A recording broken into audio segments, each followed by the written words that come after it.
Assalamualaikum warahmatullahi wabarakatuh. Baik, pada kesempatan kali ini kita akan melanjutkan pembahasan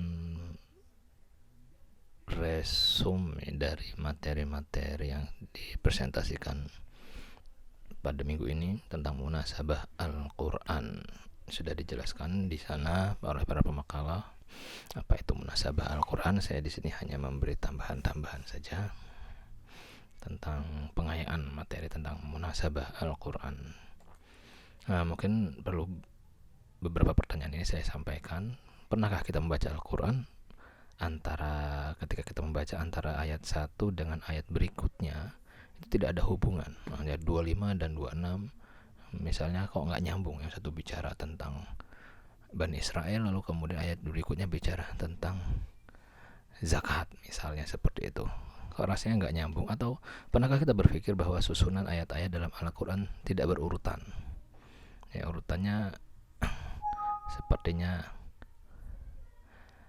ya tidak masuk akal, tidak logis, seperti manusia-manusia saat ini menyusun buku, seperti mahasiswa menyusun skripsi, ada urutannya mulai dari bab 1, bab 2, bab 3. Tapi kalau di Al-Quran yang kita baca kok rasa-rasanya urutannya itu nggak sistematis. Misalnya mungkin pernah nggak kita berpikir seperti itu? Kalau secara biasa kita membacanya secara tersurat, ya mungkin kadang kita sering menemukan hal-hal seperti ini dalam pertanyaan-pertanyaan ini. Namun sebetulnya ya kalau kita ingin mengkaji lebih dalam semua urutan-urutan dalam Al-Quran itu, baik ayat dengan ayat, surat dengan surat, itu kalau dilogikakan semua bisa nyambung, yang disebut dengan munasabah, kesesuaian antara ayat satu dengan ayat lain, kalimat satu dengan kalimat lainnya, kalimat akhir surat dengan awal surat misalnya, seperti itu banyak sekali logika munasabahnya, nyambungnya, korelasinya. Baik, kita bahas seperti ini tentang etimologi terlebih dahulu.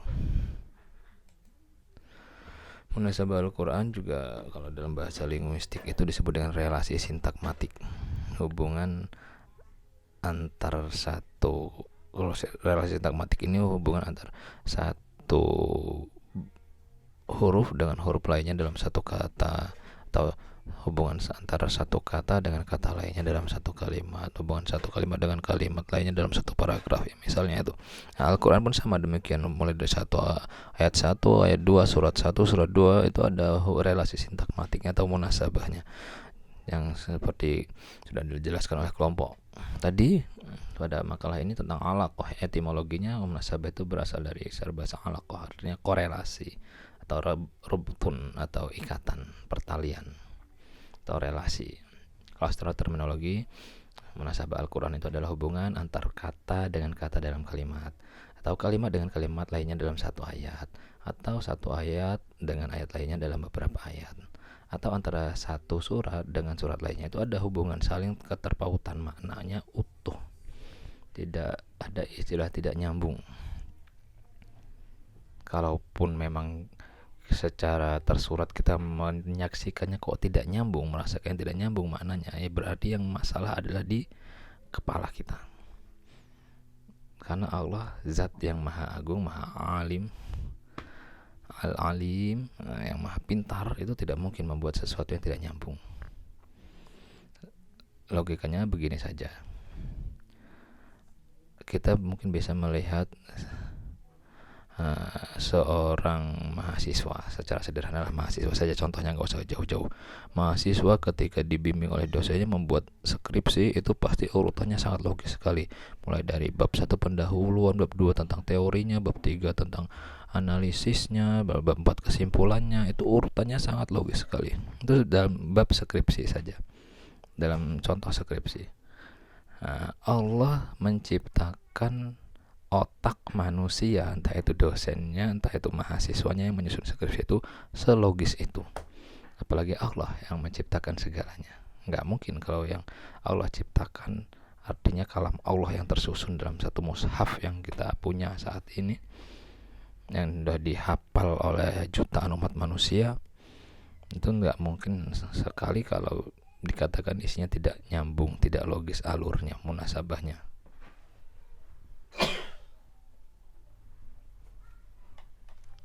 Sehingga Ibnu Arabi mengatakan bahwa keterkaitan ayat-ayat Al-Quran sehingga seolah-olah merupakan satu kesatuan makna dan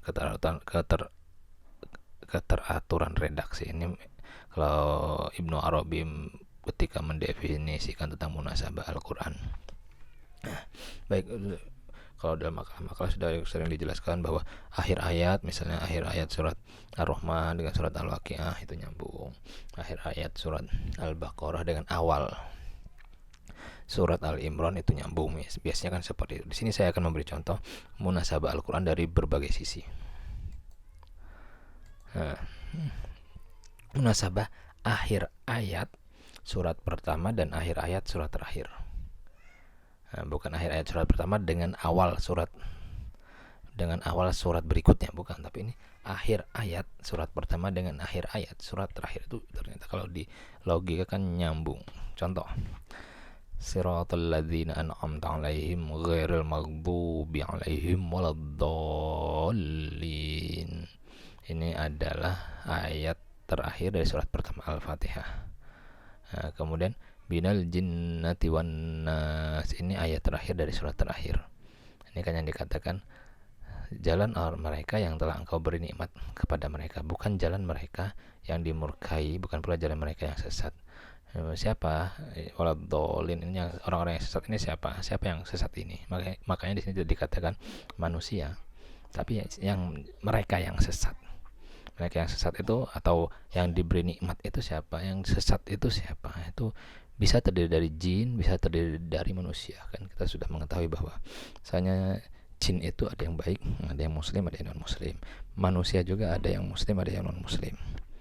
Nah, jadi ayat ini sangat berkorelasi, bermunasabah dengan ayat akhir dari surat terakhir, surat An-Nas, surat 114.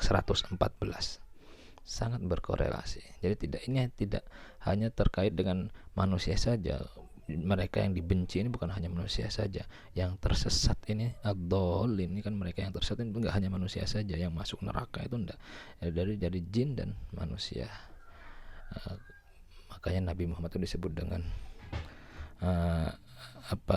Rasul dua alam. Rasulnya dua alam jin dan alam manusia. Baik, ini contoh saja. Contoh bahwa dari surat pertama, akhir ayat surat pertama dengan akhir ayat surat terakhir itu sangat nyambung munasabahnya kalau mau dicari. Apalagi antara ayat yang satu dengan ayat berikutnya yang berdekatan, pasti nyambung lagi. Nah, contoh berikutnya lagi, munasabah akhir ayat setiap suratnya. Jadi saya mencoba menyuplikkan secara berurutan akhir ayat setiap surat. Surat kedua Al-Baqarah, surat ketiga Ali Imran, surat keempat An-Nisa. Ini saya cuplikan akhir ayatnya, ternyata nyambung. A'udzubillahi minasyaitonirrajim. La yukallifullahu nafsan illa wus'aha, laha ma kasabat wa 'alaiha ma iktasabat. Allah tidak membebani seseorang melainkan sesuai dengan kesanggupannya. Ia mendapat pahala dari kebajikan yang dia usahakannya, dan dia mendapat siksa dari kejahatan yang dikerjakannya.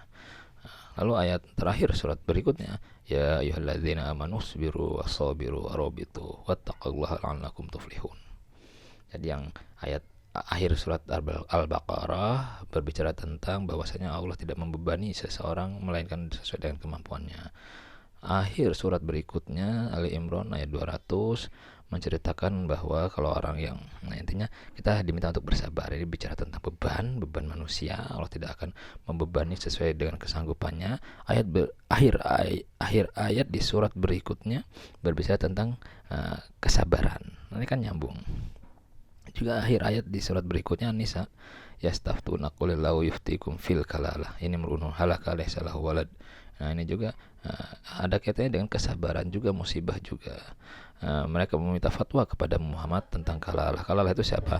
Allah memberi fatwa kepadamu tentang kalalah, yaitu jika seorang meninggal dunia dan ia tidak mempunyai anak. Nah, ini kan orang yang meninggal dunia dan tidak mempunyai anak kan itu sangat sesuatu yang beban sekali. Nah, sehingga ini saling berurutan. Ya, kalau ingin coba ambil di tengah-tengah, misalnya akhir surat Al-Waqiah itu dikatakan, akhir surat Ar-Rahman misalnya, Ar-Rahman itu dikatakan tabarakasmu rabbika dzul jalali wal ikram, berbicara tentang keagungan Allah. Akhir surat berikutnya surat Al-Waqiah, fasabbih bismi rabbikal azim, bertasbihlah, mengagungkan Tuhanmu bismi rabbikal azim, dengan nama Tuhanmu yang maha agung.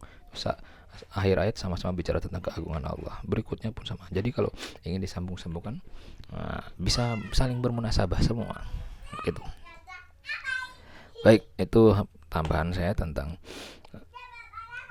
munasabah Al-Quran, yang intinya tidak mungkin Allah menyusun kalam Allah Al-Quran mulai dari Al-Fatihah sampai An-Nas itu kalau menurut orientalis tidak nyambung, tidak logis, karena logikanya Allah saja menciptakan manusia yang otaknya bisa digunakan untuk menyusun berjilid-jilid buku, berjilid-jilid kitab. Ulama-ulama misalnya ulama Imam Bukhari menyusun kitab itu berdasarkan dari bab niat, dari bab wahyu terus sampai akhir.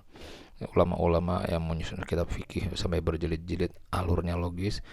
Allah bisa menciptakan itu, apalagi tentang kalam Allah, pasti itu sangat memiliki munasabah, keterkaitan antara satu dengan yang lainnya. Baik, sekian demikian tambahan. Alhamdulillah mil al-mizan wa muntahal ilmi wa mablaghar ridha wa zinatal arsy wa sa'atal kursi. Alhamdulillah mil al-mizan wa muntahal ilmi wa mablaghar ridha wa zinatal arsy wa sa'atal kursi. Alhamdulillah mil al-mizan wa muntahal ilmi wa mablaghar ridha wa zinatal arsy wa sa'atal kursi.